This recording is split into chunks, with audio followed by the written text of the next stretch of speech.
غیبت کہتے ہیں کہ اگر کسی شخص میں کوئی عیب یا برائی ہے تو اس کے اس عیب یا برائی کو کسی دوسرے شخص کے سامنے اس حال میں ذکر کرنا کہ وہ شخص جو اس برائی میں مبتلا ہے وہ ادھر موجود نہ ہو۔ قرآن پاک میں اللہ تعالیٰ نے سورۃ حجرات میں ارشاد فرمایا، اور تم میں سے کوئی کسی کی غیبت نہ کرے۔ کیا تمہارے اندر کوئی ایسا ہے جو اپنے مرے ہوئے بھائی کا گوشت کھانا پسند کرے گا؟ دیکھو تم خود اس سے نفرت کرتے ہو۔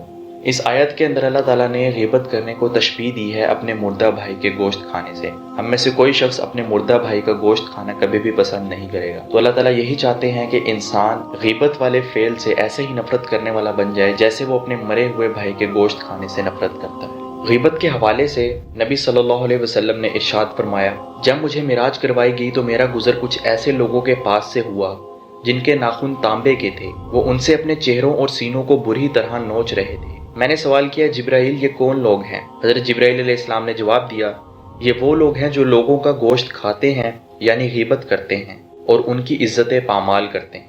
تو قیامت والے دن بھی غیبت کرنے والوں کا یہی انجام ہوگا کہ وہ اپنے ناخنوں سے اپنے چہروں اور اپنے سینوں کو بری طرح سے نوچیں گے۔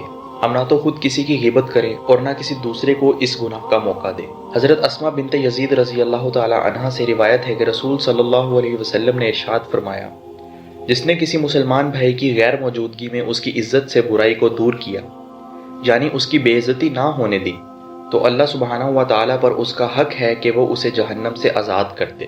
یعنی اگر ہم اپنے کسی مسلمان بھائی یا بہن کی عزت کی حفاظت کریں اور اس کی بے عزتی کہیں پر کسی موقع پر نہ ہونے دیں تو اللہ سبحانہ و تعالیٰ ہمیں جہنم سے آزاد کر دیں گے اور جنت کو ہمارا ٹھکانہ بنا دیں گے۔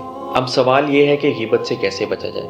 ہم کہیں بھی ہوں، دفتر، گھر، تقریب یا مجلس میں، اولاً تو خود غیبت کرنے سے بچیں، اور اگر کوئی دوسرا کسی کی غیبت ہمارے سامنے کرے تو پیار اور محبت سے اسے سمجھائیں، اس کو روکیں، اور اگر وہ باز نہ آئے تو ہمیں اس مجلس اور جگہ کو ہی چھوڑ دینا چاہیے۔ اور اگر ہم کسی کی غیبت جانے یا انجانے میں کر بیٹھے ہیں تو اس کی سزا اور وبال سے ہم کیسے بچ سکتے ہیں؟ سب سے پہلے تو ہم اللہ تعالیٰ سے توبہ اور استغفار کریں، پھر جس مسلمان کی غیبت کی ہے اس سے معافی مانگیں۔